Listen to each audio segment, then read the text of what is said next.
Schöne gute Mittag vom Krautmarkt für den zweiten Debat publik am Kader von der immer noch relativ neuer Petitionsprozedur für das Woche, nachdem es gestern Mittag am Chamberplenum jetzt gegangen ist, über eine Petition nach Sache Besteuerung von Witfrauen und Witmänner, geht es heute Mittag im Borreliose oder die Maladie de Lyme. Eng Petition dazu, was vor rund 7500 Leute matgedrohe gi verlangt gëtt eng besser Prise en charge. Wat am Anfang die Revendikationen sie vun de Petitionären, dat gesimmer lo gleich van der Welt an engem Reportage, die produziert gin as 4. Mission Chambre aktuell vun dieser Woche, gin Explikationen iwwer de Krankheit, mir heieren Petitionären an och einer Leute, die Petitionen unterstützt hun, aber auch den Navi vun engem van is so ein neutrale Generalist, den lo neicht mat der Petition zu dienen huet heiers die Reportage. Datei sind Borrelia-Bakterien. An der Teier seng Zeck, eng Büschzeck. Net all Zeck dreht Borrelien a sich. Me wann eng Zeck den Erreger a sich schuet, an den Mönsch beißt oder pickt, da kann de Mönsch Borrelios kreen. Kann, muss aber net. Die hat immens viele Sachen, die unheimlich variabel sind von Patient zu Patient. Die hat ein Erythema migrant, also das Freisymptom, das Hautsymptom von der Borreliose, kann schon noch 3 Tage auftreten, wie der Woche Leute können das nur einen Monat. Und wie gesagt, der Feiert von den Patienten wissen die Werbung nicht, dass sie gepickt sind. Und dann fängt das ja mit einem roten Punkt, den dann typischerweise sich ja ausbreitet und damit mir hell geht. Die beißen oder die beißen nicht. Also das ist wirklich schwierig für die Diagnostik zu machen. Und dann hat bei der Disseminierten, bei der frei Disseminierten, bei der Spätphase hat unspezifische Symptome wie Gelenksprobleme, Müdigkeit, Muskelweh, natürlich da mir spezifische Symptome auftreten wie wirklich Radikulärsymptome, also Nervenwurzel befallen sind, also da muss ich natürlich dran denken, wie am Anfang oder wenn ich Pech habe, dann wird die Werke sind Appell, dass es ein Borreliose ist. Daheim beim Tanja Silva die Petition initiiert hat, beginnen im Report Leute die Borreliose oder die Maladie de Lyme hun. Das Jungfrau zum Beispiel, die nicht erkannt gin, sie war 2010 traitiert gin 3 Wochen mit Antibiotik, du no wäret gut, bis 2014 unter anderem das Symptome bei ihr abgetreten sind. Man hat am Anfang eine große Müdigkeit, eine körperliche Müdigkeit, ich mein Körper müsste schläfen, ich habe da zu gehen. Ich schon noch 15 Kilo aufgeholt. Ich schon Darmprobleme, das heißt, alles hatte ich essen, mein Körper akzeptiert nicht. Rejetiert alles schon ganz große Angossen, Attack de Panik, die ich mache, auch mein Körper den vielleicht dran zu fängt mal zittern. Ich weiß nie, was ich muss drauf sein. Ich habe das nicht direkt gemacht, weil für mich ist gut gesagt, dass wir geheilt, demals, und für alles an meinem Kopf, und solange ich gesagt kriege, dass im Kopf, ich meine, irgendwann ein Kehr gelebt, dass es dann im Kopf ist.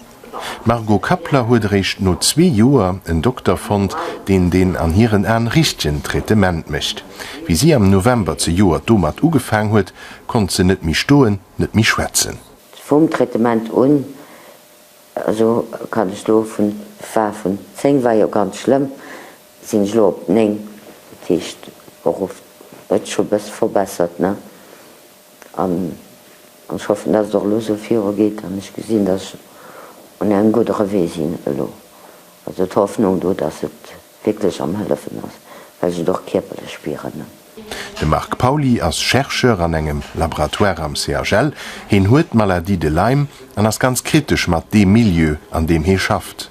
Geht um an der Un, dass Tester, die zu Lützeburg an Laboratoire gemerkt haben, Tester sind, die nicht ganz vertraulich sind, also die nicht kann wirklich leben. Den ELISA-Test zum Beispiel, da detektieren sie nicht 20 bis 40% von den Patienten, die wirklich Borreliose haben. Die ist übertauschen von den Patienten, die es tun, die nicht detektiert. Und da sagen sie natürlich den Doktoren, das ist kein Borreliose. Und dann gehen die natürlich eine Ursache sichern. Neurologisch Krankheiten kriegen Treatment darüber, das komplett falsch ist. Ganz viel sind nicht informiert darüber. Und das habe ich gemerkt, ich selber bin kein Spezialist an dem Domain, aber im Internet steht genug darüber. an geht sich zu informieren, da gesagt ihn, dass die Tester, die zu Lützburg an Laboratoire gemerkt haben, gut nicht fiabel sind, an dass wenigstens kennen sie die Möglichkeit, ein Borrelios hat, Betracht zu envisagieren, weil oft lehnen sie das dann direkt auf. Ëmmerem kémet Virkrämer gesot, dats Leiit die Borrelios hunn sich vun den Doktoren net eescht geholl fielen. Mei huet dat effektiv mat engem Mangte mo wëssen ze dinn. Aber an der Regel ist so, dass der Patient sich dann nicht echt gefühlt von seiner Relation mit dem Doktor schlecht war. Ich meine, das ist ganz klar von Patienten, die innerhalb von 5 Minuten aufgefährdet sind, und wirklich die Impression hat, dass er nicht nur gelauscht hat. Ich meine, das ist immer, wenn ihr guckt, 80% von den Litigen, die zwischen Patienten und Doktoren entstehen, sind Kommunikationsprobleme. Da kann natürlich dann, wenn der Patient lang schläft, Symptomen huet, dann so und dann kann ich natürlich informieren und da findet natürlich Meinungen, die vielleicht auch nicht unbedingt nach von einem Menschen gedeelt gehen, die dann eben, wo eben dann konträr sind zu dem, wie Teil zu Lützburg en charge geholt wird. Petition vum Tanja Silva soll etwas an Bewegung bringen. Also hier doch schon eng konkret Zwit. Also mir hunn auch lo eng Assoziation gemäht das Leimlux für Prävention. Das ist das Allerwichtigste. Das die Education von uns Kanner, von uns selber auch, dass wir wissen, auf was muss ich aufpassen, was soll ich evitieren.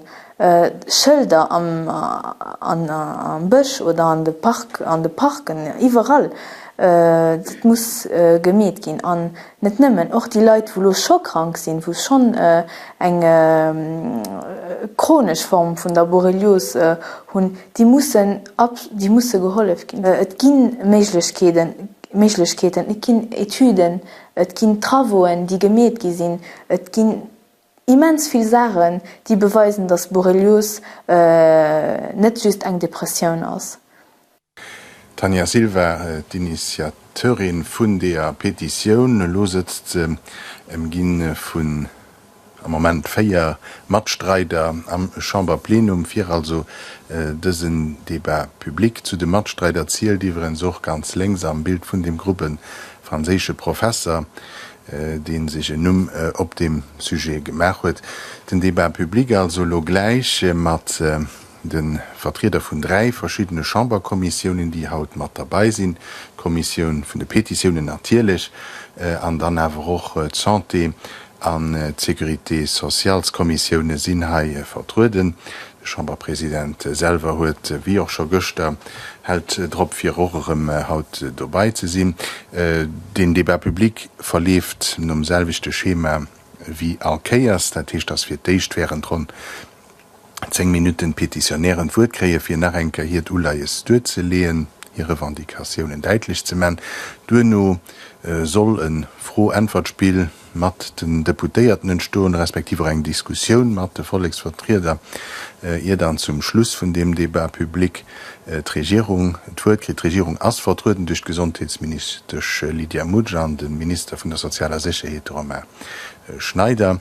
Dat allerlächt wird vum Nummer die Stadt huet awer traditionell bengem Debat publik anderem die seit vum Plenum wo Petitionären sitzen sie hun dat echt an dat lächt wird am Prinzip so as dat ungeschrieben Gesetz nur dem des öffentlich Versammlungen des öffentlich Diskussionen auflaffen.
Escheinen gute Mëttech verdeicht eisen Gächt den Autoren vun der Petiioun betreffend Maladie de Lim, am Follengsmond besser bekannt déi Krankheit, die durch de Biss vun Zecken entsteht, Borrelios, seht viele Leid méi am moment nach wie d Maladie de Lim, mit dat asore vun de Probleme kommen wir drop zurück, dass Krankheit vielleicht noch nicht so bekannt ist, wie sie sollt. Dass die nennt Petition, die Türt von denen 4.500 Unterschriften gepackt wird, die zu einem öffentlichen Debat an der Chambre feiern. Ganz klar, als die Hürd geholt gehen, mat von der Stadt am Kap hun rund 7.500 Unterschriften elektronisch an op Pabaya, dat heißt, dass es viel Leid gibt, die besucht sind, iwwer dat wat nom bis vun der Zeck geschieht, an die sich engagieren, für dass die Bekanntheit, dass die Krankheit, die sich am besten entwickelt, dadurch, dass sie nicht entdeckt, dass die Krankheit so sehr wie möglich entdeckt und traitiert wird. Du siehst, der freie Gesundheitsminister schwätzt nach wissen nicht sehr Cap.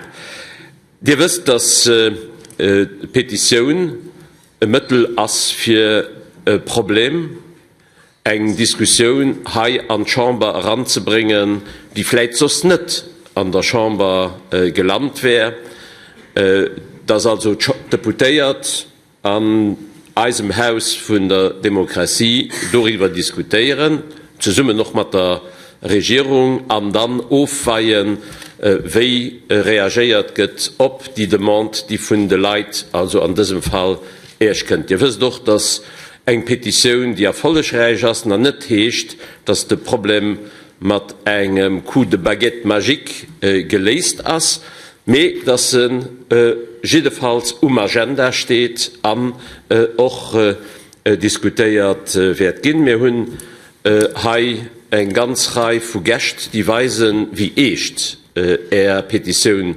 geholget, angefangen bei ob Menger Linker, den Sozialminister, den Romain Schneider, als Madame Petition, Vera Haas, als Präsident von der Petitionskommission, als Präsidentin von der Gesundheitskommission, als Gesundheitsminister Madame Cecile Hemmen, als Präsidentin von der Gesundheitskommission, Madame Sonja Trierweiler von der CNS, an der Gerard Holbach, den Direktor vom Contrôle Medical, auf der anderen Seite eine ganze Reihe Kolleginnen und Kollegen aus der Chambre, es sind da ganz viel, wer doch weiß, dass sie Demand ganz echt hören. Für zweite Kehr haben wir auch Gäste auf der Tribüne, den just wie das auch hier in der Chambre immer üblich ist, so will, dass dieselben Regeln wie bei öffentlichen Sitzungen gelten, an das wann nicht gelieft kein Äußerungen von Approbation oder von Desapprobation, das heißt klappen oder pfeifen, von denen dann mal plötzlich darf so nicht gewünscht ist. Ich weiß, dass dir das alle gut nicht mehr, dann dafür priedische nicht für und überzeichnen. Vielmals merci, dass da auch kommen sind. Das gesagt, ging nicht wird direkt und den Präsident von der Petitionskommission, den als durch die Mitten Wert feiern. Marco Schank, der wird. Très bien, merci. Herr Chambrepräsident, liebe Kolleginnen und Kollegen, Kollegen auch von der Santé-Kommission, liebe Regierungsvertreter, für allem liebe Petitionären. Ich wollte auch so in mir Haut bei uns Madame Tanja Silva, die den Depot gemäht hat von der Petition, an sich dafür auch ganz viel engagiert hat. Dann haben wir Dr. De Perdigo bei uns, sie schwätzt Französisch, so Herr noch dabei, dass wir auf Französisch 4 Uhr nicht mehr wollten 90 Jahre Plötzlich machen. Dann den Dr. Marc Pauli als Bayis an den Professor Christian Perron, den von Paris kennt, an den auch Herr durch einen PowerPoint feiern, da das mein Stichwort die Hut am Vierfeld ein paar Dokumentation krit, die da kommt ich gucken, da doch sicher gemäht. Also einerseits die PowerPoint tut da schon gesehen, dann auch nach SOS Dokumenter vom Dr. Perron an die Hut doch ein Film vom Dr. Patrick Horowitz aus den USA, in Film in 33 Minuten dauert, den enke Gemäte doch für den Belgischen Senat, wo der dann auch ich konnte bisschen gucken, was an den USA am Kontext mit der Maladie de Lyme eigentlich los schon passiert. Dat gesot sind wir ja halt bei Ihnen für Petition Nummer 567 zu diskutieren. Dafür wollte ich auch ganz kurz so, wie das auflebt. Der Präsident sagt, 7460 validiert Unterschriften ganz genau, die der gesammelt hat. An den Auflauf, was den Heimen am Anfang zwei Deler. Einen öffentlichen Teil in einer Stunde soll dauern.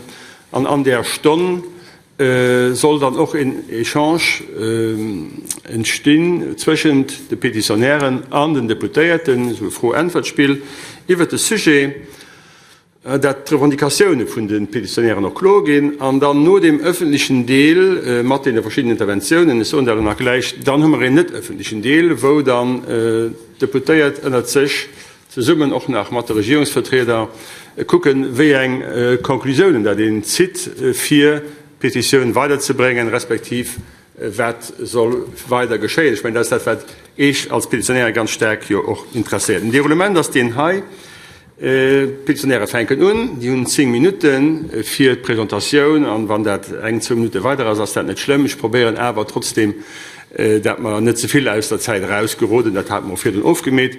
Dann noch 20 Minuten frohe Antwortspiel. Dann haben die 2 Regierungsvertreter während 10 Minuten. Und dann gucken wir, wo wir dann an der Stunde dann das packen. Ich gebe also vorschlagen, dass wir die Petitionären dort fortgehen. Übrigens finden Sie auch das Schlusswort, denke 10 Minuten, ich hatte da doch schon gesagt. Ganz zum Schluss können die auch nach meinem Statement dann am Anfang die Stunde öffentlichen Debat dann clôturieren. Ich gebe also vorschlagen, dass wir der Madame Tanja Silva fortgehen, für kurz zu sagen, was sie bewegt hat, für die Petition zu machen. Und dann geht direkt um Dr. Perron, an die Hut dann auch bei am Schirm die PowerPoint. Das heißt, die könnt ihr da. Es wie wären, da den Genevis, für was der Professor Perron dem Moment schwätzt.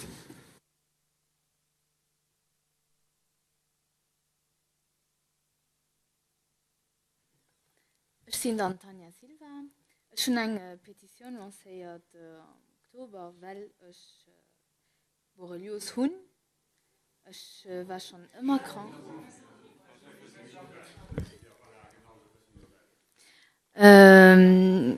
Schon, soweit ich mich erinnere, war ich schon immer krank, wie ich klein war, schon nur du gefangen.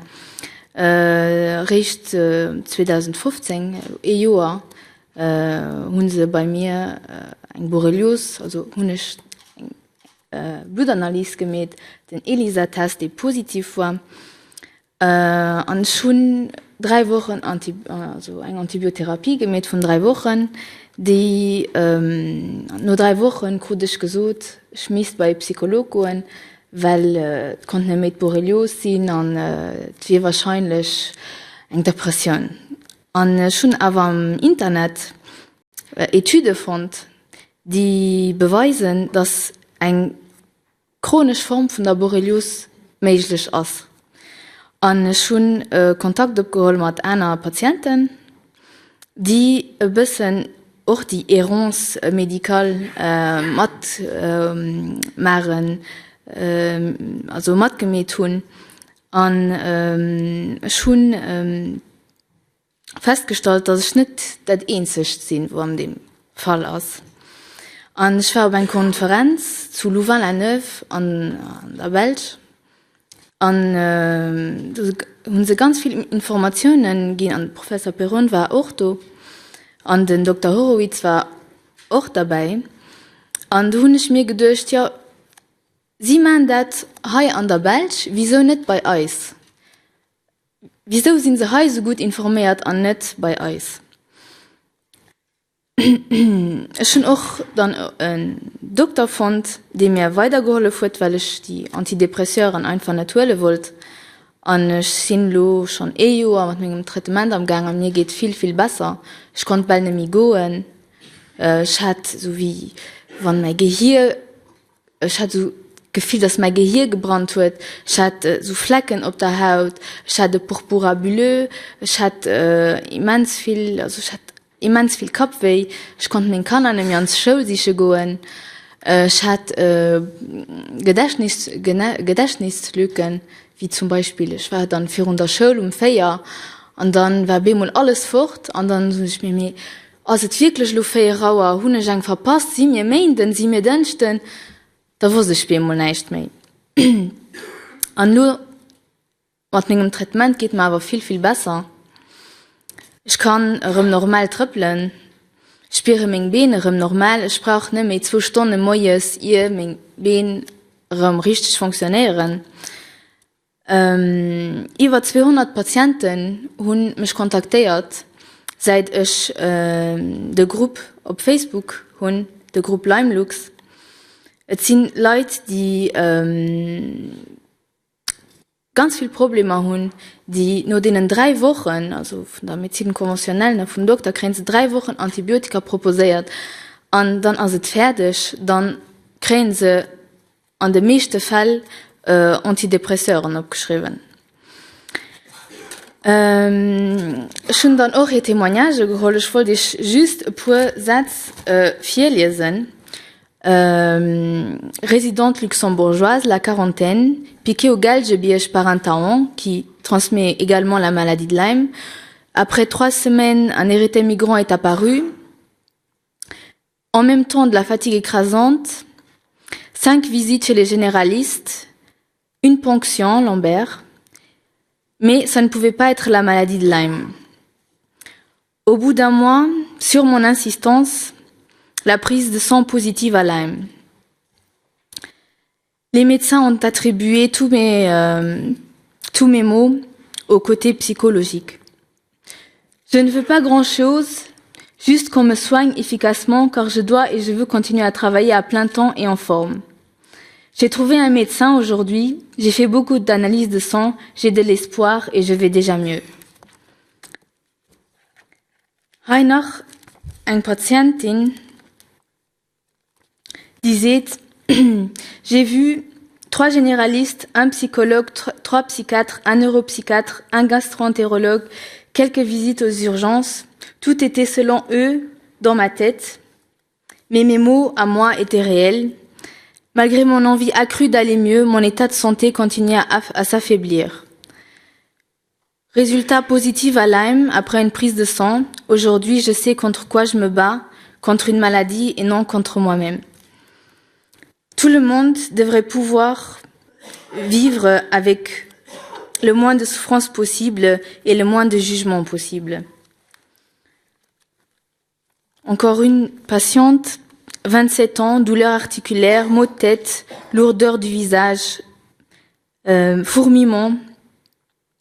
Je ne pouvais plus bouger ma nuque, partie gauche du corps, des picotements, vertiges, cerveau, impression du cerveau en train de gonfler, scanner n'ayant rien montré.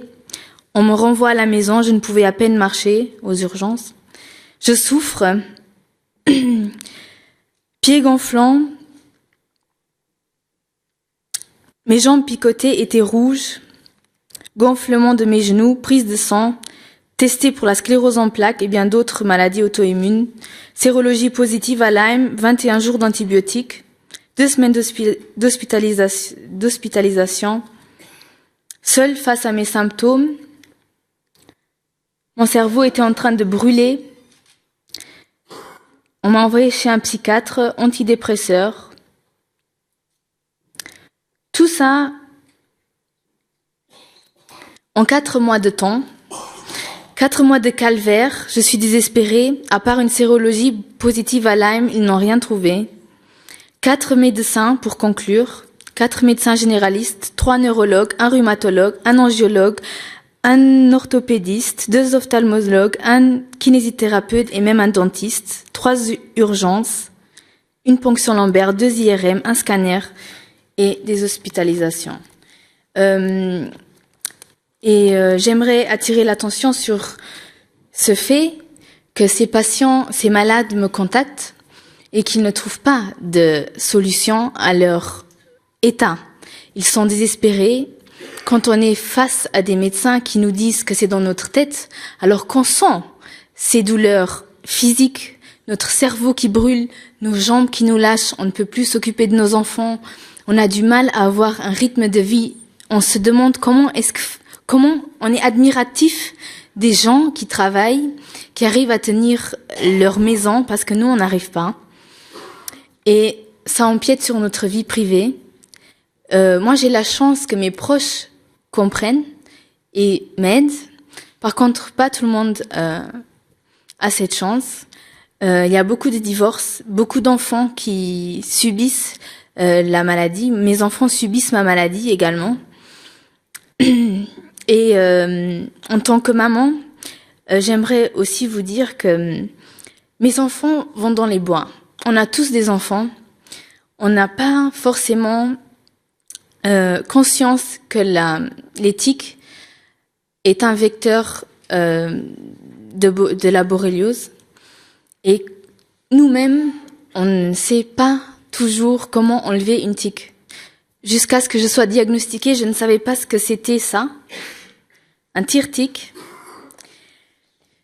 Et j'en ai enlevé également à mes enfants, sans vraiment savoir que la borréliose, que les tiques étaient porteurs de la borréliose.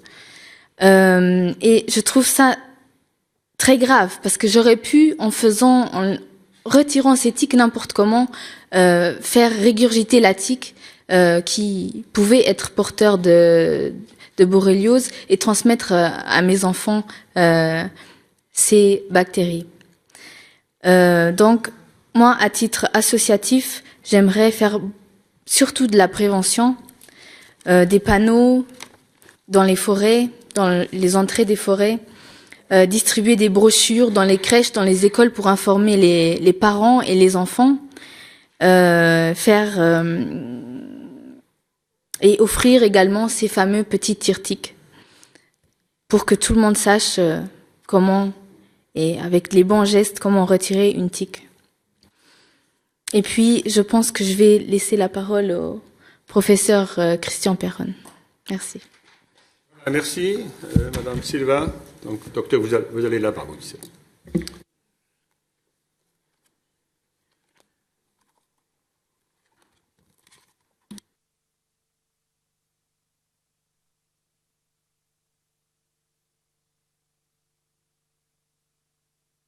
Cette maladie. Juste avant de commencer, donc j'irai assez vite sur les diapositives, parce que je crois que vous les avez reçues, que nous n'avons pas beaucoup de temps. Dire pourquoi moi je suis tombé dans la maladie de Lyme, c'est quand j'étais interne, donc ça fait plus de 30 ans, Éric Dournon, qui est devenu professeur de médecine par la suite, malheureusement décédé jeune, avait été le pionnier de la maladie de Lyme en France. J'ai travaillé quand il était assistant auprès de lui. Et à l'hôpital de Garches, où je travaille, près de Paris, c'est lui qui avait ouvert ce service de maladies infectieuses avant que j'arrive. J'ai pris sa relève parce qu'il est décédé, mais le centre de référence de la maladie était à Garches. C'est lui qui avait apporté les premières sérologies, qui les avait rapportées des États-Unis. Il m'avait beaucoup appris. Et puis, j'avais appris un petit peu le Lyme comme tout le monde. Et ce qui m'a bouleversé, déjà il y a une vingtaine d'années, c'est de voir des histoires terribles.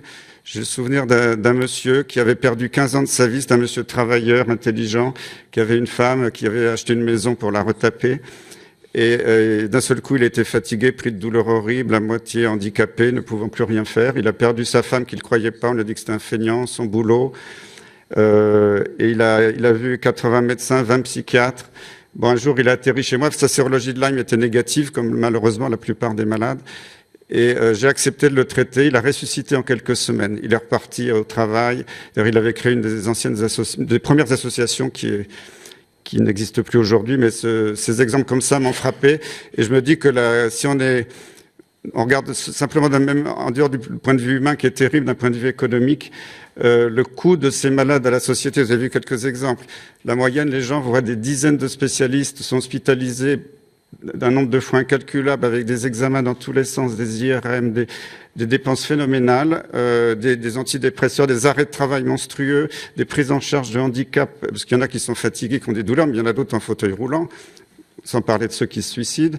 Voilà, c'est le problème global. Alors, sur le plan scientifique, je vais passer rapidement pour vous dire que beaucoup de médecins disent non, c'est pas le Lyme, je n'ai pas été piqué par une tique. Tout ce que je dis, c'est les données de la littérature, je peux vous donner toutes les références.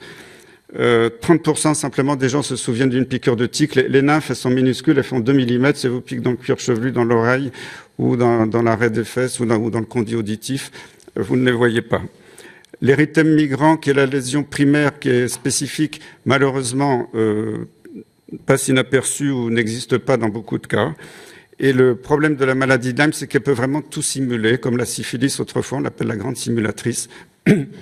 Et à part les formes très aiguës, très invalidantes, avec des lésions organiques, les 3/4 des symptômes dont se plaignent les malades sont subjectifs. Les malades disent « je suis fatigué, j'ai mon cerveau qui marche plus, j'arrive ». Et le médecin, ne constatant rien, dit « c'est dans la tête ». Malheureusement, il y a une trentaine d'années, quand la maladie était... Alors, elle existait en Europe avant, mais elle ne s'appelait pas Lyme, parce que les rhumatologues, les dermatologues, les neurologues avaient décrit des maladies différentes liées aux tiques, mais sans... Il n'y avait pas d'unité. C'est à Lyme qu'on a vu l'unité de cette maladie. On n'a pas pu facilement, en tout cas en routine, cultiver la bactérie. Elle est difficile à cultiver. Donc, on a utilisé une méthode indirecte, ce qu'on appelle la sérologie, c'est on regarde si les gens ont produit des anticorps. Mais ce qu'il faut bien comprendre, quand vous mettez au point une sérologie, je vais faire l'analogie avec le VIH, agent du sida. Pour le sida, c'était très facile de calibrer la sérologie, parce qu'on a pu cultiver le virus très vite. On pouvait prendre 100 malades, être sûr qu'ils aient le VIH. 100 témoins dans les donneurs de sang, on était sûr qu'ils n'avaient pas le VIH. Et après, c'était très facile de calibrer la sérologie. Parce que quand vous faites un test, pour le calibrer, pour dire au-dessus de telle valeur, c'est positif, en dessous de telle valeur, c'est négatif, entre les deux, c'est intermédiaire. Et ils n'ont jamais pu calibrer dans le Lyme. Parce que qui est malade? Peut-être qu'il y en a parmi vous, vous ne le savez pas, vous avez mal au genou, mal à la tête, vous êtes fatigué. On ne peut pas savoir. Les donneurs de sang, il y en a peut-être qui sont malades. Et c'est ça le gros problème, c'est comme ils ne savaient pas comment calibrer, ils ont fait ça un peu au pifomètre, c'est pas moi qui le dis, c'est publié, tout ça. Et c'est une des rares maladies où le test diagnostic n'est pas calibré sur les malades, c'est calibré sur les donneurs de sang en bonne santé. Quand j'ai découvert ça, moi j'étais un peu effaré. Et avec en plus un taux qui a été arbitrairement défini, il ne doit jamais y avoir plus de 5% de gens dépistés dans une population donnée. Voilà, donc j'ai jamais vu ça dans aucune maladie. Imaginez ça pour le VIH ou une autre maladie, ce serait un scandale sanitaire énorme. Et là, ça ne choque personne.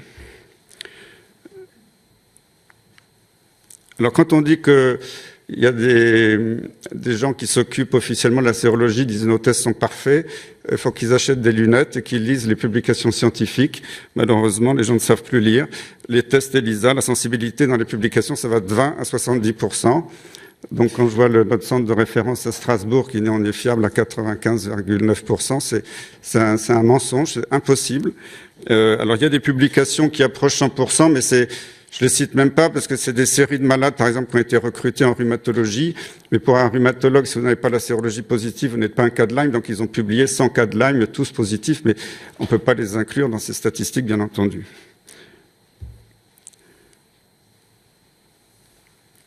Tout repose sur les recommandations de l'Infectious Disease Society of America, l'IDSA, recommandations qui ont été faites par un petit groupe d'experts il y a plus de 30 ans, en disant que c'était basé sur les preuves. En fait, c'est pas du tout basé sur les preuves, c'est un consensus d'experts autour d'une table qui ont dit voilà, on va faire le calibrage comme ça, un petit peu au petit bonheur la chance. Et d'ailleurs, c'est pas moi qui le dis, mais c'est publié dans une grande revue américaine. Des experts qui sont penchés sur leurs recommandations ont dit que c'était pas du tout basé sur les preuves, ce qui avait été confirmé. Ils ont été attaqués en justice par le procureur général du Connecticut, condamnés pour conflit d'intérêts, recommandations non basées sur les preuves. Bon, ils s'en sont tirés autrement, mais c'est la réalité. Alors, ce groupe de l'IDSA a créé en Europe EUCALB, qui est aussi un petit groupe d'experts qui est chargé par l'IDSA d'imposer une réglementation sur comment faire les tests diagnostiques dans toute l'Union européenne. Et c'est d'ailleurs le test de 5%, ce n'est pas moi qui l'invente, je peux vous donner la référence de Marc Assous dans Médecine et maladies infectieuses en 2007. Il l'a présenté et écrit à l'occasion de la conférence de consensus française en disant voilà, EUCALB nous impose de dépister, de calibrer la sérologie sur 100 donneurs de sang en bonne santé et qu'il n'y a jamais plus de 5% de dépistés. Quand la ministre de la Santé chez nous, voyant que ça s'agitait un petit peu, a saisi le Haut Conseil de la Santé publique pour avoir un avis indépendant, moi j'étais très gêné parce que j'étais le président de la commission depuis plus de 10 ans. Je me suis dit, si je me mets dedans, vu mes prises de position, on va dire que c'est pas honnête ou que j'ai influencé les experts. Donc j'ai refusé de m'en occuper. Je crois que j'ai bien fait. Et il y a un groupe d'experts indépendants, dont des grands microbiologistes, le professeur Patrick Berch, maintenant qui est directeur de l'Institut Pasteur de Lille, alors qui n'étaient pas forcément des spécialistes des Borrelia, qui ont analysé toute la littérature, qui ont demandé à tous les fabricants de tests, leur donner leurs brochures. Et ils ont été un petit peu effarés de voir que le calibrage n'était pas du tout satisfaisant et que même les nouveaux tests n'étaient même plus calibrés, on copiait ce qu'avaient fait les précédents. Et leur conclusion, et là c'est pas moi qui le dis, c'est publié sur le site internet du Haut Conseil de la Santé publique, HCSP, si vous tapez sur internet. Et vous voyez que pour la France, pour le Luxembourg, je ne sais pas, mais les tests ne répondant pas aux normes, c'est 20 sur 33 ELISA commercialisés et 4 sur 13 Western Blot. Mais ces tests sont parfaits, je vous rappelle. Alors ensuite, si vous téléphonez à un médecin d'un centre de référence, vous dites voilà, j'ai peut-être un cas de Lyme séronégatif, on dit ah stop tout de suite, ça n'existe pas.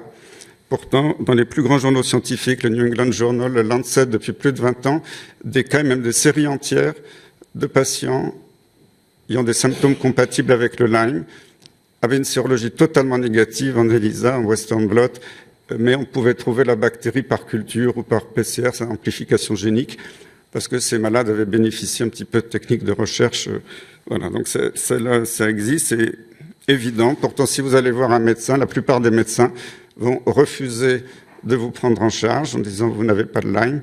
Et surtout, le plus dramatique, c'est que et ça, je leur jette pas la pierre parce que on peut pas connaître la médecine et tout, mais la Caisse de sécurité sociale, les assurances vont dire, ben non, on vous prend pas en charge puisque vous n'avez pas de maladie, c'est dans votre tête.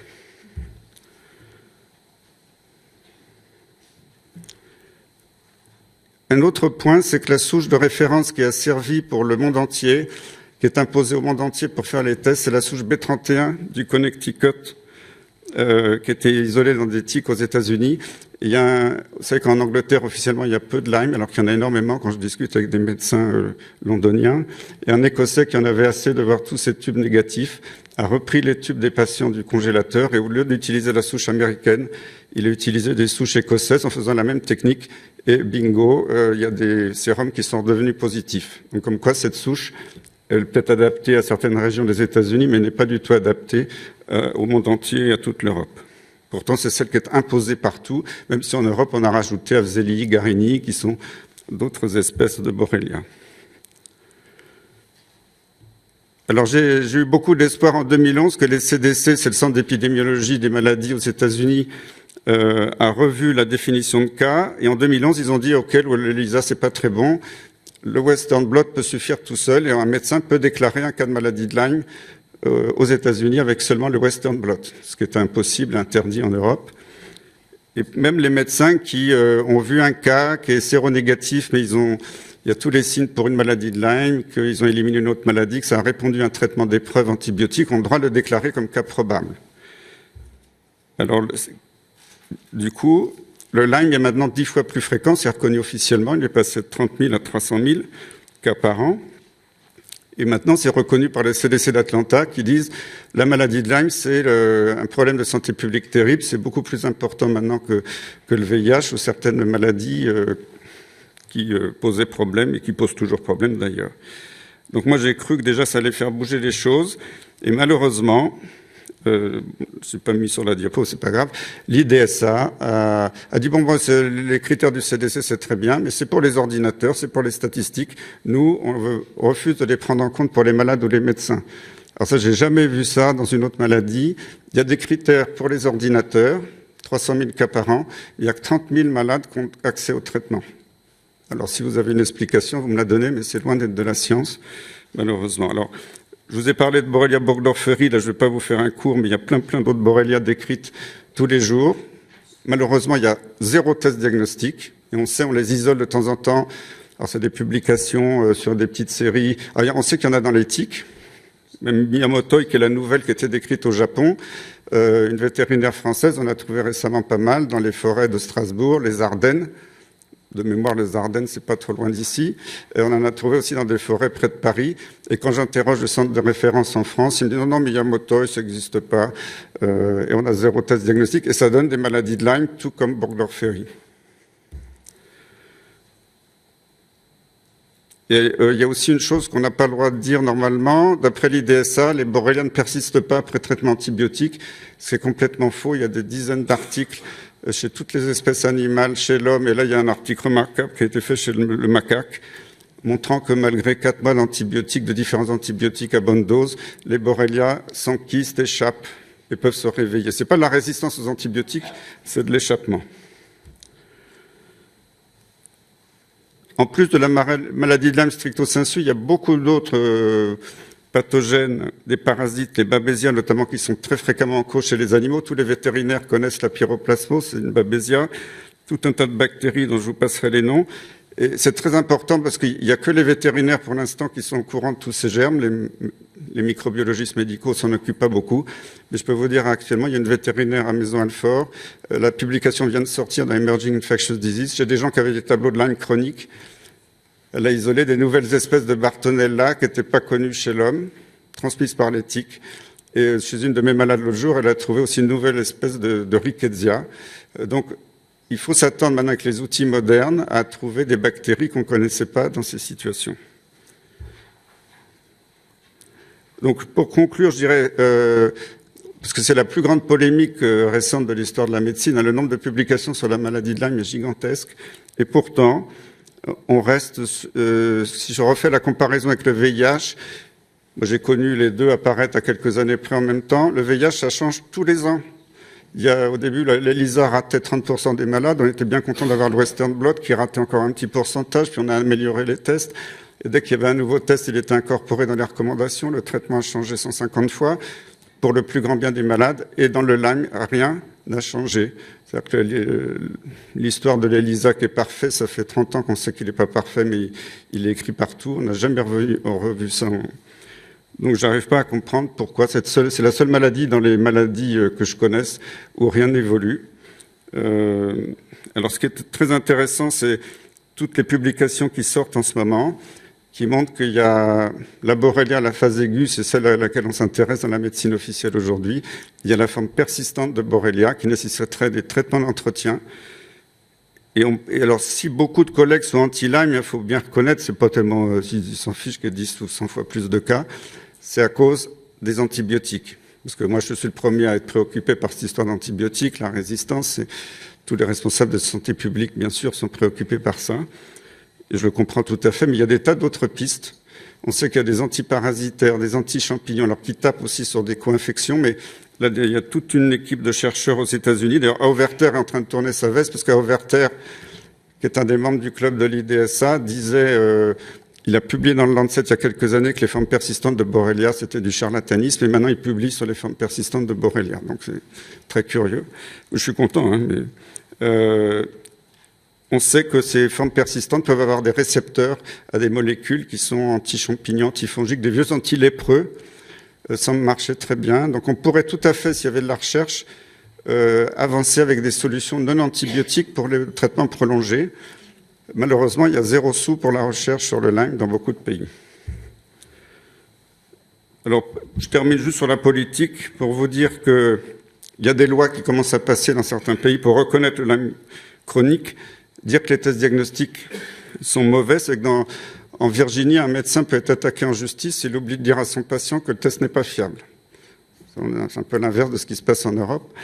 On autorise les traitements alternatifs, interdiction de poursuivre les médecins qui connaissent bien le traitement de la maladie de Lyme. Le Canada est le premier pays à avoir voté la loi au niveau fédéral.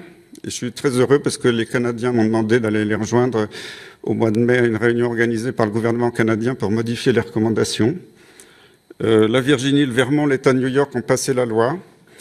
Elle est passée à l'unanimité à la Chambre des représentants l'année dernière au niveau fédéral et pour l'instant elle est un peu bloquée au Sénat. Il va y avoir beaucoup de discussions, je suppose, mais j'espère qu'elle sortira un jour. Et puis ça, ce sont mes publications, mais vous les retrouverez. Puis j'en ai beaucoup de références bibliographiques si vous les souhaitez. Voilà, je vous remercie. Voilà, merci, Professor Perron. Ich bin noch ganz bewusst nicht unterbracht, die hat gemerkt. Mich gibt dann der Madame Silva proposiert, aber das Schlussstatement ein bisschen kurz machen, wenn wir da hinkommen. Là, also da wo ein Député, je propose de continuer en français. À cause des questions, donc, deux des intervenants, des pétitionnaires parlent que le français, donc, je vous prie mes collègues pour une première demande. Là. Qui veut la parole? Voilà, Max Hahn. Tout d'abord, je tiens à vous féliciter pour avoir récolté 7500 signatures pour ce dossier très compliqué. Moi, je suis un des 57 des 60 députés qui n'est pas médecin, c'est-à-dire, excusez-moi si je n'ai pas tout compris de vos explications. En tout cas, quelque chose que je n'ai pas bien compris, c'est Madame Tania da Silva, elle a dit qu'elle veut vraiment s'engager dans la sensibilisation, mais si j'ai bien compris, c'est aussi surtout chez les médecins qu'on devrait peut-être aussi faire un peu de sensibilisation. Si je vous ai bien entendu, c'est pas rare qu'on doit consulter une dizaine de médecins avant d'avoir un résultat fiable, et je m'imagine que c'est quelque chose qui est plutôt frustrant en plus encore de la maladie, qui doit être très très frustrant pour les patients. Et autre chose, les tests diagnostiques dont vous avez parlé, vous avez dit qu'il n'y a pas eu de changement là-dessus et qu'il n'y a pas eu d'évolution. Comment est-ce que vous expliquez ce phénomène? On peut expliquer le fait que le groupe de l'IDSA, ça fait 30 ans qu'il raconte la même chose. Il faut voir que c'était très violent aux États-Unis. Il y a des millions de malades, il y a des Lyme Actions dans tous les États, tous les députés, les politiques sont alertés. Et ça commence à chauffer un peu pour eux. Et puis les compagnies d'assurance les avaient payés, ça avait été reconnu pour qu'ils ne reconnaissent pas le Lyme chronique. S'ils commencent à reconnaître un petit peu qu'ils avaient peut-être tort, et ils ont très peur. Je peux vous dire, en ce moment, j'ai des témoignages d'Américains qui les connaissent. Ils commencent à avoir peur d'une vengeance, entre guillemets. Donc ils se braquent dans leur position. Alors il y a peut-être d'autres explications, il y a eu des hypothèses avancées, on ne peut pas en parler là, mais en tout cas, ils ne veulent pas entendre parler de toute modification. Ils ne lisent pas la littérature scientifique, c'est ça qui m'afflige. Moi, je suis un chercheur, je suis cartésien, j'aime bien comprendre. Je lis des choses et dans n'importe quelle maladie, les recommandations seraient modifiées. Là, non, on n'a pas le droit de les modifier. Alors, je n'attaque pas les médecins. Il faut sensibiliser les médecins. Certains sont très sensibles.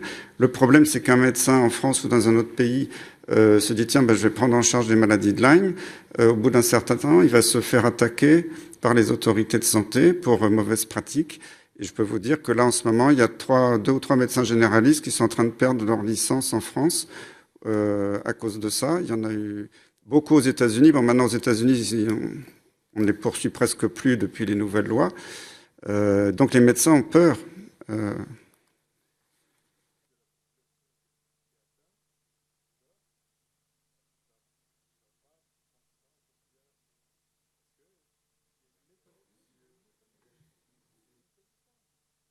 Madame, das ist egal. Merci beaucoup, Président.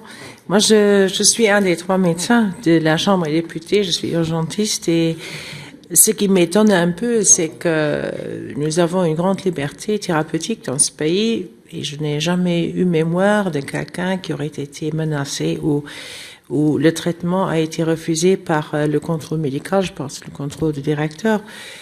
parce qu'il n'était pas peut-être classique selon les livres.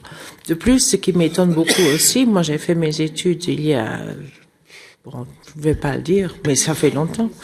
Moi, la maladie de Lyme, nous l'avons traitée au cours et on a bien sûr parlé de la forme chronique de la maladie de Lyme. Donc, je ne vois pas que quelqu'un du monde médical nierait qu'il existe des formes chroniques de maladie de Lyme. Nous savons aujourd'hui que les TAF, ni l'ELISA, ni le Western blot ne valent grand-chose, ne sont prédicteurs. Et il y a non seulement beaucoup de faux négatifs, mais nous savons aussi qu'il y a beaucoup de faux positifs.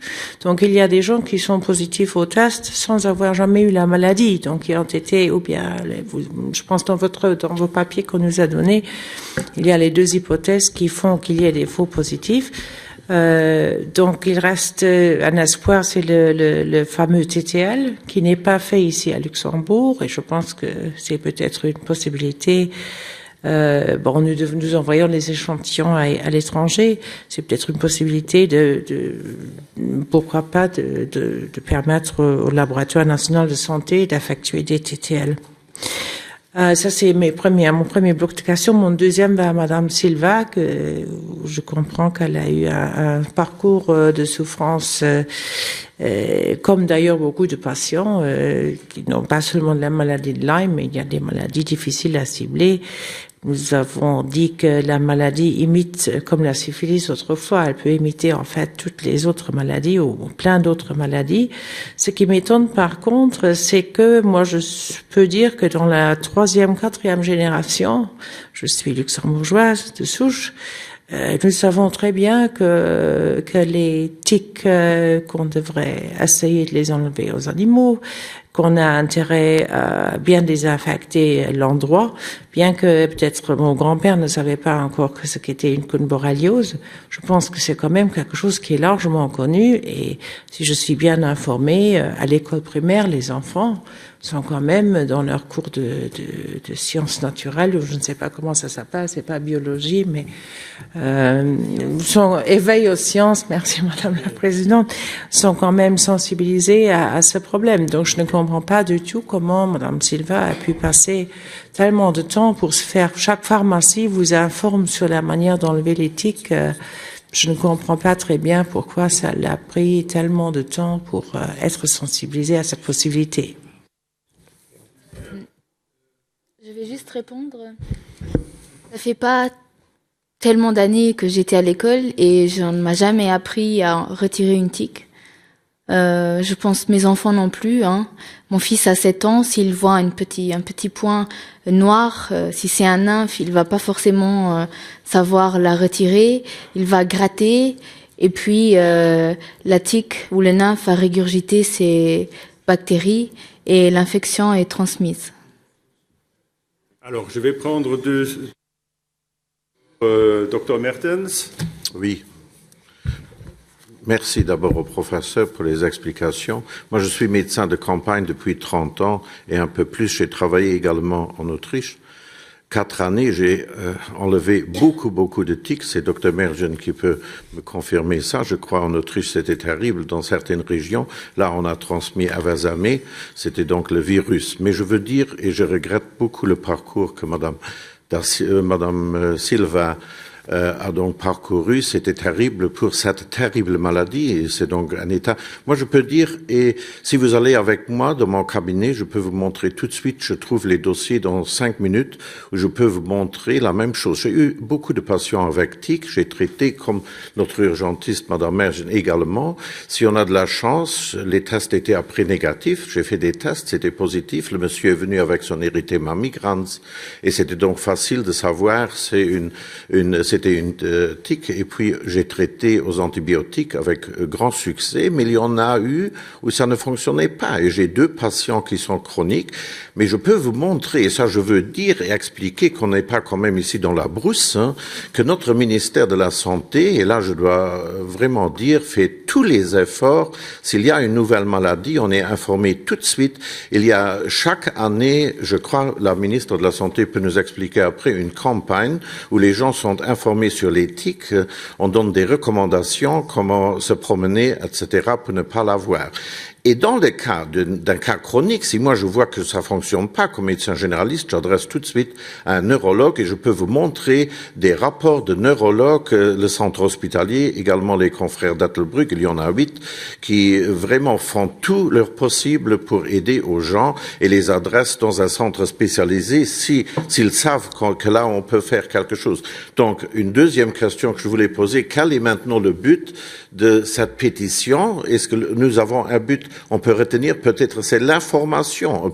On peut lancer encore plus de campagnes, informer les gens, car moi je crois et je dois dire que tous les confrères que moi et consoeurs que moi je connais ici sont quand même relativement bien formés en ce qui concerne cette maladie tragique qui peut donc donner vraiment à des résultats néfastes pour le patient.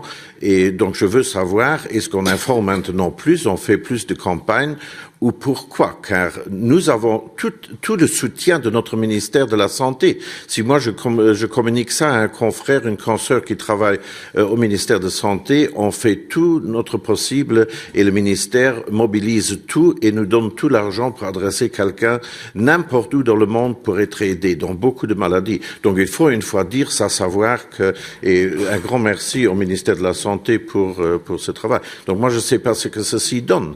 Donc on veut informer les gens encore plus ou quoi? Je ne connais pas bien le but. Merci. Je peux répondre après, non?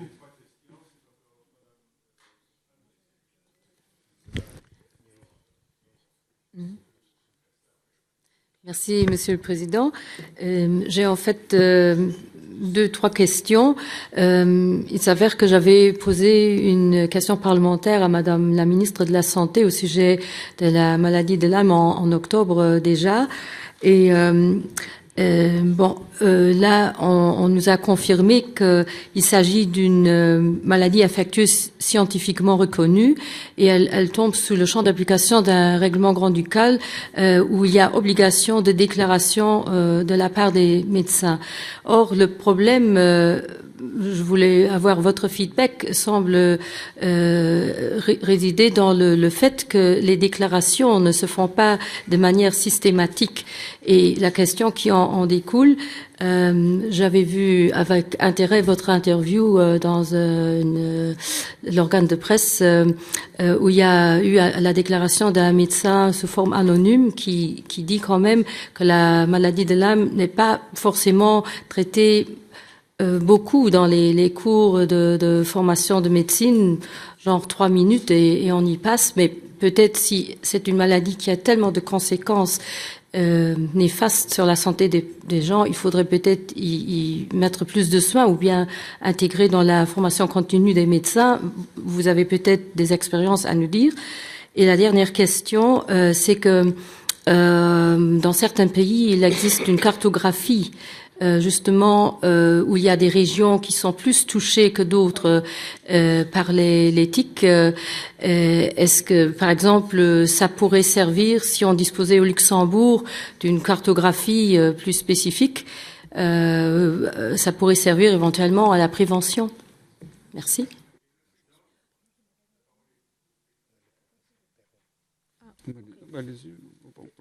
Je voulais juste répondre en bloc à différentes remarques.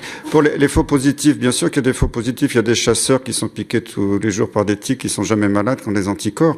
Mais moi, je ne soigne que des gens qui se plaignent de symptômes. Hein. C'est important. Donc, je pense que c'est pas réellement un problème pour ces malades. L'érythème migrant, il est bien connu. Je rejoins tout à fait ce que dit notre confrère.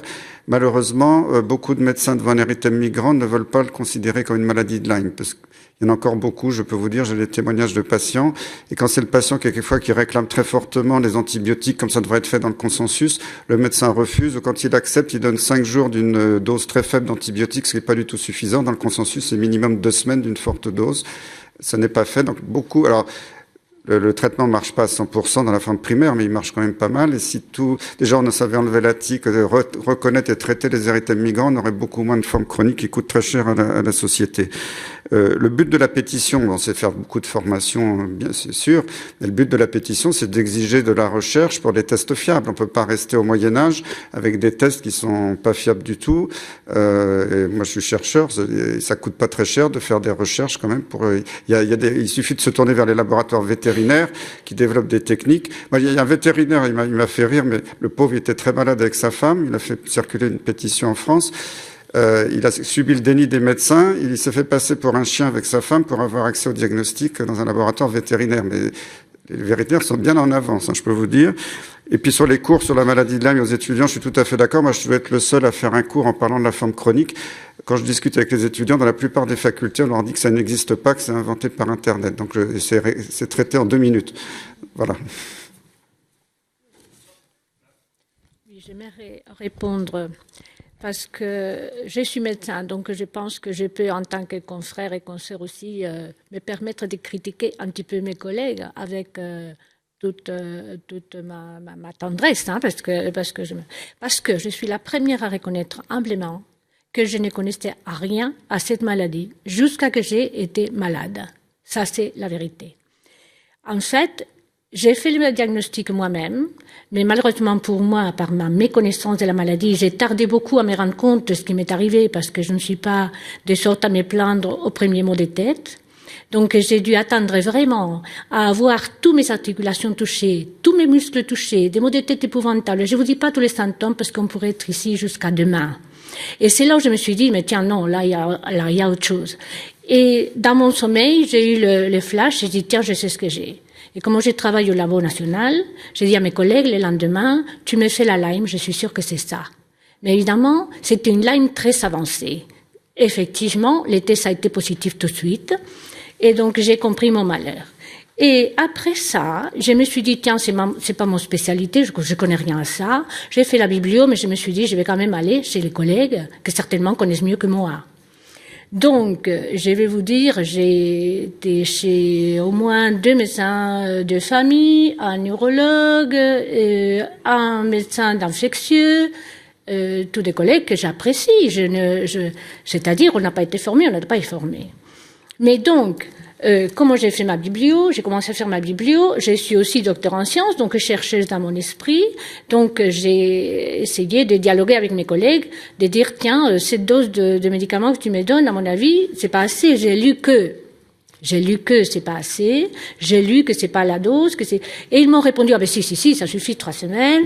Alors que je vous dis, j'avais la maladie partout dans mon corps, c'est-à-dire j'avais les borrélias s'étaient installés, mais vraiment à l'érèse, hein.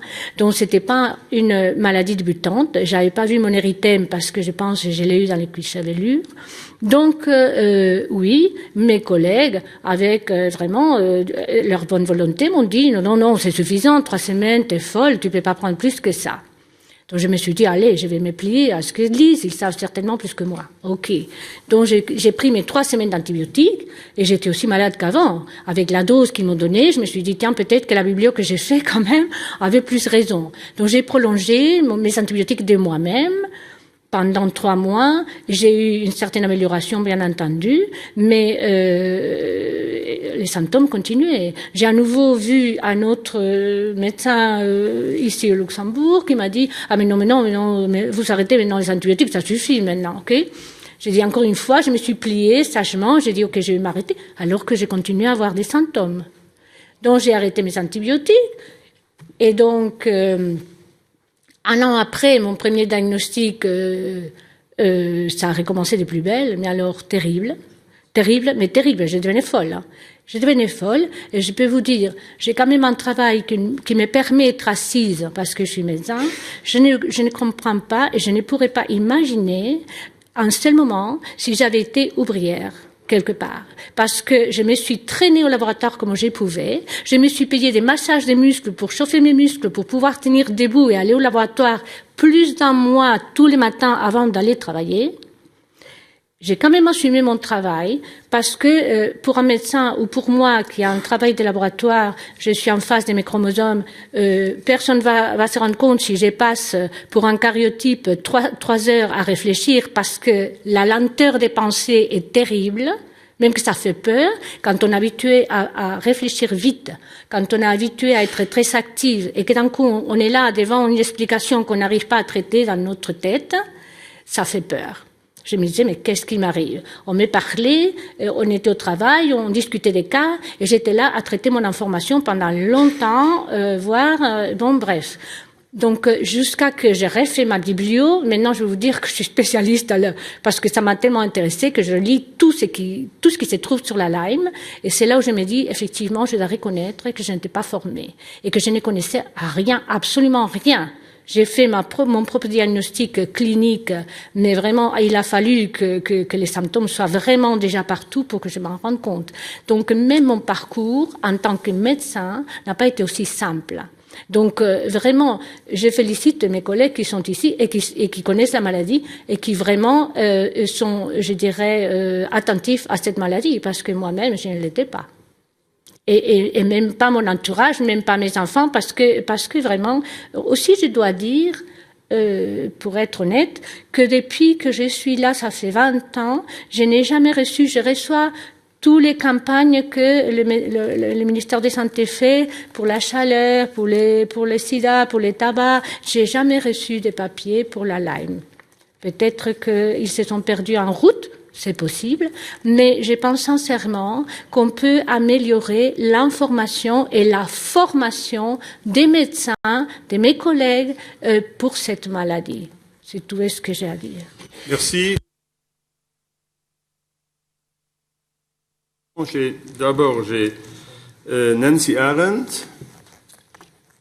Merci, Monsieur le Président. Merci, Madame, Monsieur, pour vos témoignages et vos informations. Vous avez mentionné que vous avez fait un traitement classique qui ne vous a, si j'ai bien compris, pas trop aidé. Donc, traitement classique que vous avez mentionné des antibiotiques avec des antidépresseurs après. Ensuite, vous avez dit que vous faites un nouveau traitement qui vous a amélioré votre situation, vos conditions, que vous vous sentez vraiment mieux. Est-ce que vous pouvez nous donner des détails sur ce traitement? Merci. Merci, Monsieur le Président. À vous écouter et à écouter le monde médical, on voit, il y a les uns qui disent qu'il y a beaucoup d'affirmations infondées, d'autres disent qu'il y a des contradictions. Bon, comment est-ce que la politique et les autorités publiques doivent se retrouver là-dedans, que ce soit le gouvernement, que ce soit le législateur? Alors, si vous deviez, disons, donner des conseils et élaborer un genre de vade-mecum, comment se comporter? Quels seraient, selon vous, les éléments clés qu'il faudrait mettre dans ce vade-mecum pour donner aux citoyens, disons, une démarche qui soit cohérente avec vos attentes et avec vos connaissances? Merci. Ensuite, le collègue Marc Angel. Merci pour tous vos témoignages et explications. J'ai une question. Est-ce que vous recommanderiez à chacun qui a été mordu par un tic ou piqué par un tic qu'il se fasse tester?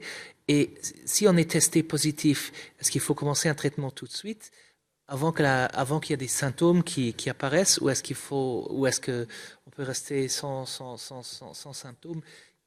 Parce que je reviens juste d'une conférence du sida, et là maintenant c'est le test and treat. Dès qu'on est positif, il faut traiter même s'il n'y a pas de symptômes.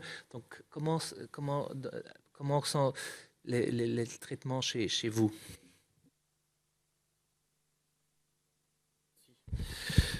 Oui, très vite. En tout cas, cette pétition, personnellement, a eu le mérite, pour moi, de découvrir cette maladie. Je n'en étais pas conscient, et pourtant j'ai grandi à côté d'une forêt.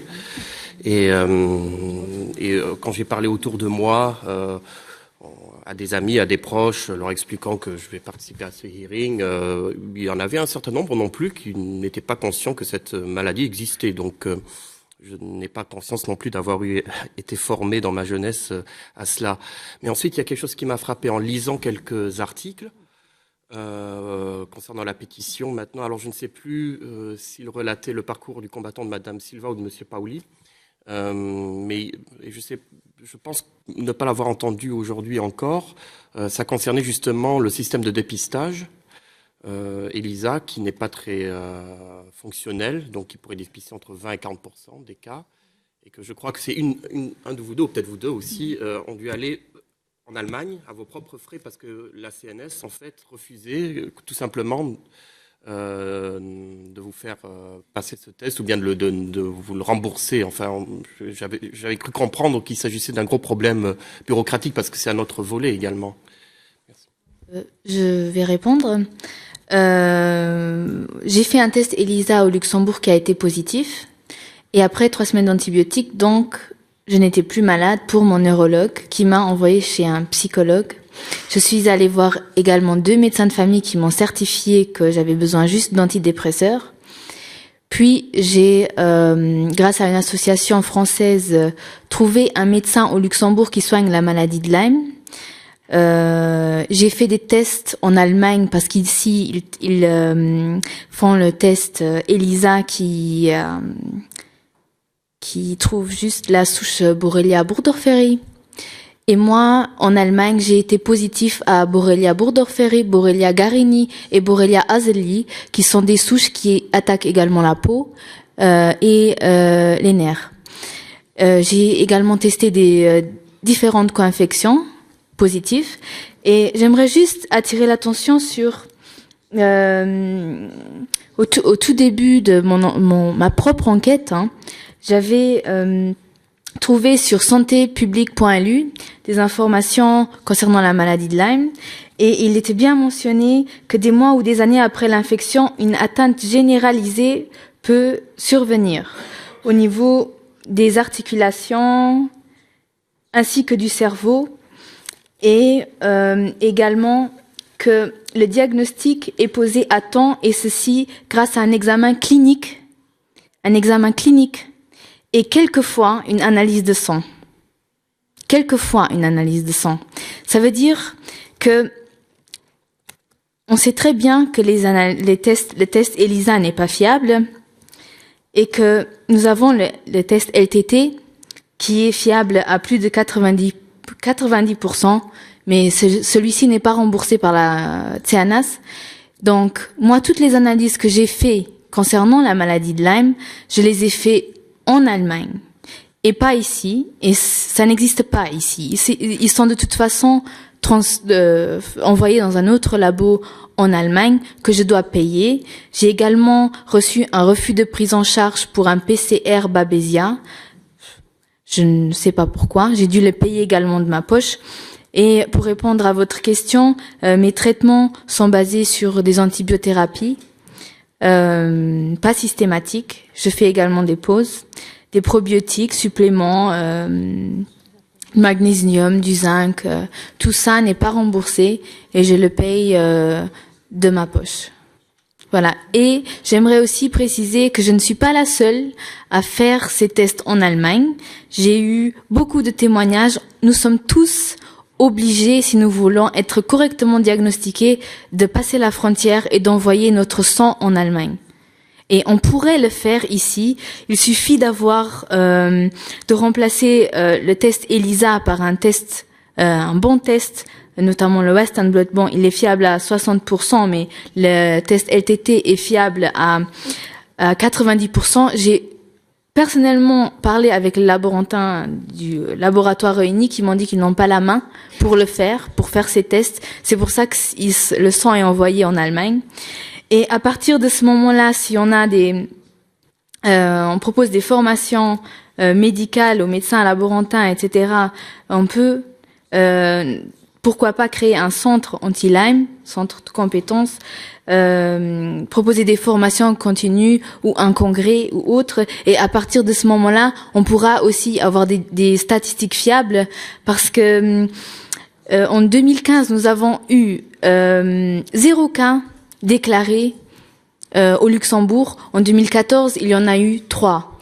Et les 200 témoignages, 200 personnes qui m'ont contacté sont quand même des personnes qui ont été diagnostiquées ces dernières années. Donc, elles sont quelque part, ces personnes. Ce n'est pas possible qu'il y ait 0% ici. Voilà. Merci. Alors, merci. Je vais maintenant donner la parole aux représentants du gouvernement. Je suppose que Madame la ministre de la Santé va commencer, ensuite ministre de la Sécurité sociale. Alors. Ah, pardon. Ah, ok. Oui, alors. Professeur. Non, je comprends très bien que vous, en tant que politique, vous me disiez qu'y croire. Hein, je serais à votre place, ce serait pareil. Ce que je peux juste dire, c'est tout ce que j'affirme. Il y a les preuves dans la littérature scientifique. Le coût des 5%, c'est pas moi qui l'invente, c'est publié. Le coût de l'essentibilité, c'est analysé par un rapport indépendant. Après, vous aurez la majorité des sociétés savantes qui suivent je dirais un peu bêtement ce que dit l'IDSA, qui vont dire partout, le Lyme n'existe pas, c'est n'importe quoi, mais ça, faut avancer avec la science. Et c'est pour ça, je pense que vous, en tant que politique, vous pouvez tout à fait, ça coûterait pas très cher de faire des études, hein, c'est pas la maladie la plus chère à étudier, en s'appuyant sur des laboratoires vétérinaires qui ont beaucoup plus d'expérience dans tous ces microbes, de faire de la recherche sur les tests diagnostiques et d'autoriser, même si vous voulez pas les rembourser du premier coup, au moins, de demander à ce qu'il y ait une recherche sur un certain nombre de malades significatifs pour voir ce que ça donne, de faire même des études internationales. Bon, je pense que le Canada va faire et éventuellement ce qui serait important, je comprends que comme vous savez pas trop, vous dites bon, heureusement apparemment il n'y a pas trop de poursuites entre les médecins au Luxembourg, il y en a beaucoup dans d'autres pays, qu'il y ait au moins quelques centres autorisés ou des médecins qui ont l'habitude, parce que c'est très compliqué, hein, si on fait que l'antibiotique, il y a beaucoup qui rechutent, on peut pas rentrer dans le détail des prises en charge ici, que des médecins qui ont l'habitude se regroupent dans des petits centres de santé, suivent des cohortes de patients, que vous, les autorités de santé, vous évaluez tout ça pour vérifier que c'est pas du charlatanisme et que, en plus, si vous regardez, il y a zéro plainte de malades, ils sont tous contents.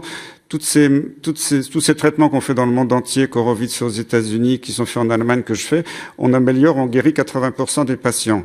C'est un effet placebo, c'est 20%, 25% quand il fait beau, hein, voilà, ça c'est facile à évaluer, hein, c'est pas. Et puis, sinon, traiter tout de suite, bien entendu, plus tôt on traite, mieux c'est.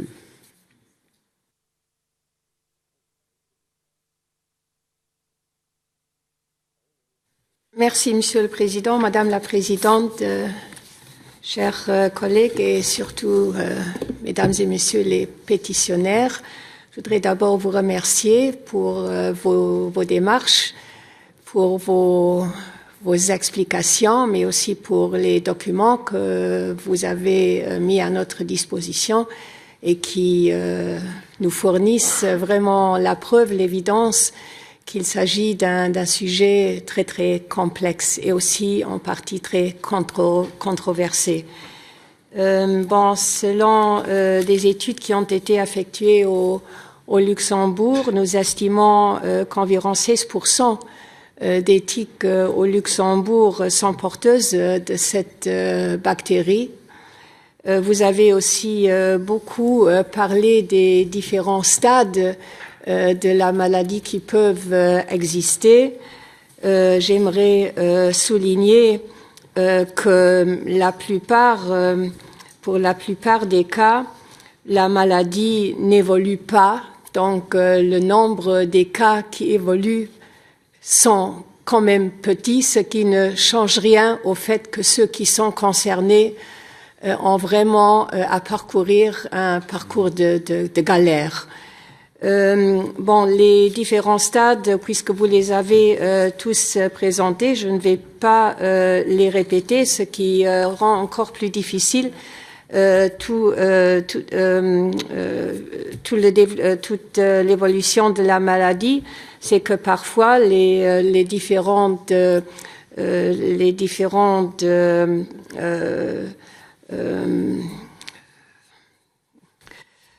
je ne sais pas le mot, je ne me souviens plus du mot maintenant, mais que les différents éléments de la maladie se manifestent parfois après des années après la morsure.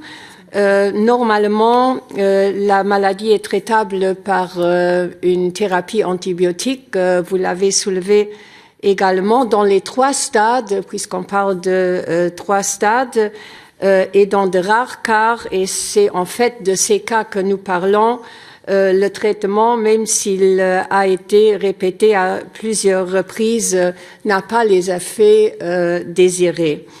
J'aimerais également souligner encore une fois que le diagnostic vraiment est très très difficile du fait que la sérologie de la maladie de Lyme est parfois difficile d'interprétation, avec beaucoup de faux positifs. Donc on a parfois des résultats positifs en l'absence de la maladie et aussi de faux négatifs, puisque nous avons également des résultats négatifs, mais la maladie est là, il y a la présence de la maladie et voilà la nécessité de prendre recours à un spécialiste.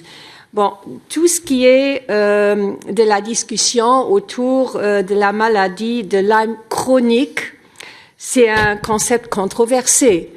Vous le savez très bien, qu'on parle de post-Lyme disease syndrome ou de post-treatment Lyme disease syndrome ou encore de façon, selon quelques-uns, impropre de maladie de Lyme chronique. D'un point de vue scientifique, il s'agit encore d'une discussion très controversée. Donc une approche commune de cet état n'existe pas dans le monde scientifique et puisque vous en avez parlé vous-même en relation avec une répétition des cures antibiotiques, il a été prouvé clairement dans plusieurs grandes études en double aveugle qu'une répétition de cures antibiotiques n'apporte généralement pas d'amélioration pour les malades concernés. Bon, ce que vous attendez de moi aujourd'hui dans un espace de temps très réduit, c'est de vous fournir des réponses que nous pouvons faire ou faire encore plus d'un point de vue santé publique. Bon, tout d'abord, et vous en avez parlé aussi, professeur, du travail du Haut Conseil de la santé publique en France et des recommandations. Moi, j'aimerais vraiment souligner l'importance de la résolution européenne sur la maladie de Lyme qui a été prise justement par l'Assemblée nationale française et nous prenons très au sérieux ces recommandations car je pense que nous devons fournir des réponses au niveau européen qui engagent tous les États membres. Il s'agit tout d'abord de reconnaître la maladie de Lyme comme enjeu de santé publique majeur. Donc les réflexions doivent concrètement être poursuivies et des actions devront être prises au niveau européen. Cette résolution souhaite également que le European Centre for Disease Prevention and Control puisse organiser des consultations d'experts et faire des rapports aux États membres, ce qui me paraît très important pour comme base concrète de discussion dans tous les États membres, parce que ce que nous désirons, c'est une définition harmonisée de la maladie de Lyme, y compris justement la discussion qui nous intéresse en fait aujourd'hui, la question de la maladie de Lyme chronique au niveau européen. Ce que nous voulons également, c'est que la maladie de Lyme devienne une maladie à déclaration obligatoire. Et les députés en ont parlé également. Ce que je peux vous dire, c'est que nous sommes en train de finaliser un avant-projet de loi sur les maladies à déclaration obligatoire, dont nous allons être un des premiers pays qui vraiment prend très au sérieux, ce qui peut également arranger ceux qui s'intéressent à le faire valoir également en relation avec la maladie de Lyme. Nous avons besoin d'un financement important pour la recherche, car je suis convaincue que nous sommes obligés d'améliorer les tests et les vaccins. C'est vraiment cette insécurité qui nous a accaparés lors de nos discussions aujourd'hui, nous apprend vraiment que nous devons améliorer les tests et les vaccins. En ce qui concerne plus spécifiquement la situation au Grand-Duché, et je suppose qu'après ces petites explications, j'aurai parlé 5 minutes, nous allons finaliser le plus tôt possible l'avant-projet de loi sur les maladies à déclaration obligatoire. C'est important et c'est également une demande intense de la part du Conseil supérieur des maladies infectieuses depuis 15 ans. Je pense qu'il nous le demande. En ce qui concerne l'information et la sensibilisation, le docteur Mertens en a parlé également. nous effectuons toujours des campagnes d'information. Nous avons une brochure à ce sujet, mais nous sommes quand même convaincus aussi, après avoir discuté avec vous, qu'il faut encore accentuer cette information du public, peut-être en association avec les responsables de l'éducation nationale pour justement sensibiliser également les enfants dans les écoles. Nous avons une brochure que nous allons rééditer avant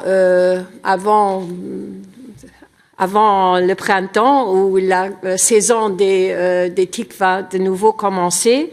Et nous avons aussi pris contact avec l'administration des eaux et forêts pour mettre en place des panneaux d'information qui peuvent également constituer une source d'information pour les personnes de l'enseignement, mais également pour les personnes qui se promènent dans la forêt. Et pour terminer, j'aimerais également vous informer du fait que le LIH, le Luxembourg Institute of Health, a entamé un projet de recherche sur la borréliose qui est financé par le ministère de la Recherche, donc pas par le ministère de la Santé, avec l'idée, bien sûr, de mieux pouvoir informer sur la borréliose au Luxembourg, mais aussi d'avoir des données fiables sur la maladie dans notre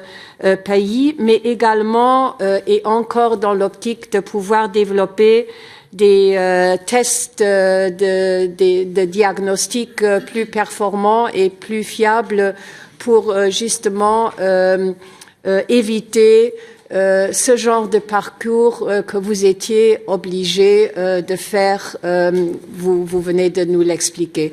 Donc encore merci, j'espère avoir pu fournir quelques pistes qui peuvent contribuer à une meilleure gestion de cette maladie qui vraiment nous concerne au sein du ministère de la Santé et que nous prenons très, très au sérieux. Merci Madame la Ministre. Avant que Monsieur le Ministre intervienne à son tour, juste un mot de Madame la Présidente.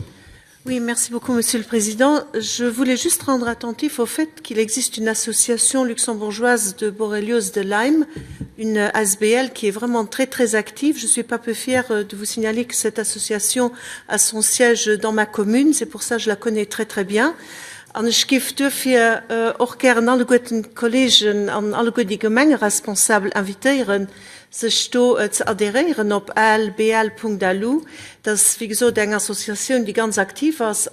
Sie schafft auch Niveau von der Sensibilisation an ze Summe kennt Rohfleisch mit der Association gucken für Panoen oder wer auch immer fertig oder auszuschaffen für einen Büscher abzustellen, respektiv auch dem Ministère de la Santé bisschen zu helfen für zu Summe Martinen die Sensibilisationskampagnen zu machen, mit den Broschüren und so weiter. Dafür von hier aus mal merci und die Association an ich meine, dass es nicht unwichtig ist, dass man all zusammen auch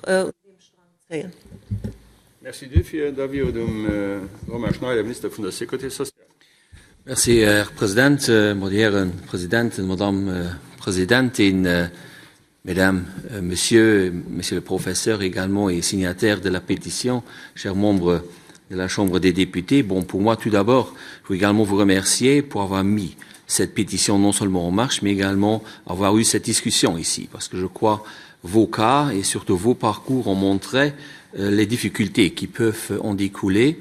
Et de l'autre côté également, Monsieur le Professeur, pour ces indications scientifiques. Je suis médecin, pas médecin non plus, mais quand même, il y a eu des informations qui ont été claires et qui montraient quand même la difficulté et également la controversité de cette maladie. De l'autre côté, je crois que c'est également très important de savoir qu'il y a une très grande préoccupation dans la population, non seulement les 7500 signatures sur votre pétition le témoignent, mais également d'après ce qu'on entend. Si on participe tout simplement dans la société civile à des débats, mais également à des témoignages. Donc de ce fait, pour moi c'est clair, et en tant que ministre de la Sécurité sociale, la question était également posée, prise en charge de la maladie, même si cette prise en charge allait au-dessus, en quelque sorte des remboursements, et c'est tout plutôt une prise en charge de la part de vue de l'opinion médicale et également du point de vue scientifique également, mais quand même, je voudrais nous focuser sur le volet de la prise en charge de la sécurité sociale et surtout de la CNS, sachant que sur la liste ICD-10, le code A69.2 prévoit la borréliose dans les différents stades des complications. Donc c'est bien prévu et vous savez que le système au Grand-Duché de Luxembourg, qui est guidé en quelque sorte par le Code de la sécurité sociale, l'article 17, et qui est régi par les statuts, et là surtout les articles 19 et 23, précise effectivement comment se fassent les différents remboursements, que ce soit des médicaments, que ce soit des soins de médecine, que ce soit des traitements, que ce soit des analyses de biologie médicale ou autres traitements hospitaliers ou même des cures. Donc, et là, je crois que toutes les prestations qui sont prévues dans les listes statutaires ou dans les nomenclatures sont remboursées par la CNS d'après les taux prévus. En dehors de cela, en dehors des actes nomenclature, il y a toujours la possibilité de faire une demande adéquate, une demande circonstancée par un médecin auprès de la CNS ou auprès du contrôle médical de la sécurité sociale qui peut alors décider de l'octroi et de l'accord de cette prise en charge. Des cas particuliers, par exemple, ce que vous avez également un peu mentionné, j'en prends trois. Premièrement, les médicaments. Bon, vous savez qu'au Luxembourg, nous, on rembourse, la CNS rembourse tous les médicaments qui sont commercialisés au Luxembourg et qui sont admis sur la liste positive. Ça c'est clair, donc là-dessus, donc ça c'est bien un cadre qui est prévu pour le remboursement des médicaments. De l'autre côté, en ce qui concerne les analyses de laboratoire, là également la CNS prend en charge les analyses figurant dans la nomenclature et également, s'il n'y aurait pas sur la liste de nomenclature ou si ces analyses, comme vous l'avez dit, ne peuvent pas se faire au Luxembourg, à ce moment, il y a une possibilité également de faire une demande avec quand même un rapport et un rapport motivé de la situation pour avoir ce remboursement. Donc là, la possibilité est également donnée en dehors du remboursement prévu par la nomenclature et c'est là naturellement sous avis du contrôle médical de la sécurité sociale. Et en ce qui concerne le troisième point, les traitements à l'étranger qui se fassent donc en dehors donc des hôpitaux ici au Luxembourg, il y a également la possibilité d'avoir une autorisation pour un traitement à l'étranger, naturellement pour tous les hôpitaux, respectivement tous les centres spécialisés étrangers qui sont également reconnus dans leur pays. Ça, c'est naturellement clair. Et de ce fait, également là, ça, c'est le cadre, en quelque sorte, qui est mis par le remboursement de la part de la sécurité sociale. Pour terminer, peut-être, et en dehors de mon volet de sécurité sociale, où je crois qu'on a donné des possibilités s'il y aura eu des cas où il n'y a plus de remboursement, donc surtout motiver votre demande, ça, c'est très important. Mais de l'autre côté, je crois qu'également un peu le consensus de ces débats que moi je peux faire, c'est qu'on doit continuer à travailler surtout dans le cadre de la prévention, dans le cadre de l'information et dans le cadre de la sensibilisation. Et je crois que ce sont trois cas très importants et très concrets où on peut faire avancer assez facilement. Merci bien.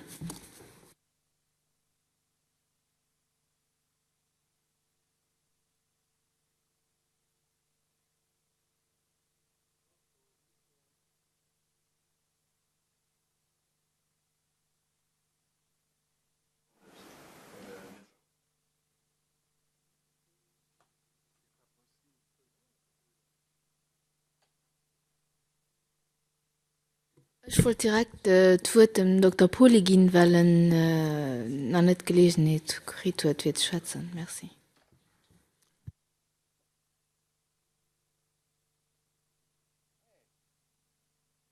Ja, okay, ja, merci. Ja. Also wie gesagt, das ist, weil ich ging so, und das Tester, also die TTL-Test. Ja. Ja, okay. Also die Tester wie den TTL, die über 90% sicher ist, die müssen den unbedingt gucken, am Land anzufeiern. Und noch eine andere Kompetenz machen, für die können auszufeiern. Weil das Leute müssen an Deutschland gehen. Das Leute müssen an Deutschland gehen, für den Test gemerkt zu kriegen. Das ist nicht normal. Ne? Bon, wann se mussssen an Deutschland goen, da muss hin zoun.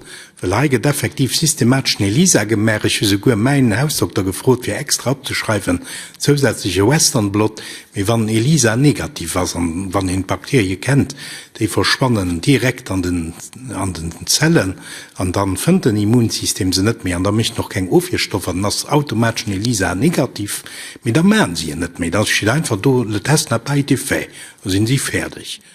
Ich hatte mal wert, dass mat Westernblot die vielleicht mé gewissheit hat. Ja, nur hätte ich miss an Deutschland go ihre Testen zu losen, an das ist nicht normal. Da dann hat an der Situation vun der Medizinerheit zu Lützburg war ich so net alle gut, sie kennen noch net dafür, wann sie gesot kriegen den Test das negativ, dann sehen sie an der Konklusion, das logisch. Me ich ging mengen ganz viele Falschdiagnostiken herausgehen, das mir selber passiert. Wie ich alles beschrieben hat, ich hatte sogar gesagt, dass ich einen Zeck an der Schule hatte, wäre ich op Leiit voll gefallen mit Sinner, die nicht so informiert wären, die hat eine seriös geholt, als ihr Gesicht Röntgenstrahlen zu machen von der Wirbelseil, wo ihr aber weiß. Also sogar wenn nicht Spezialist als man ist, just Biochemie, sind kein Mediziner, mit der Wesen aber die Wirbelseil, da seid ihr nimmen Schanke mit der Röntgen und seid ihr nicht pannen dran, wird an der Milch lassen. An Hai no, ich selber hat missen assistiere fir Resonanzmagnetik gemerk zu kreieren. Du leich schon se gesinn, dass Neuronen attackiert werden, még Nervenzellen attackiert werden. An Europa hin sinn ich du mal bei Neurolog gescheckt gin. Mit denen huet du gemengt, ich hat Multiple Sklerose. Wëllen den Test eben negativ gut vu Borrelios.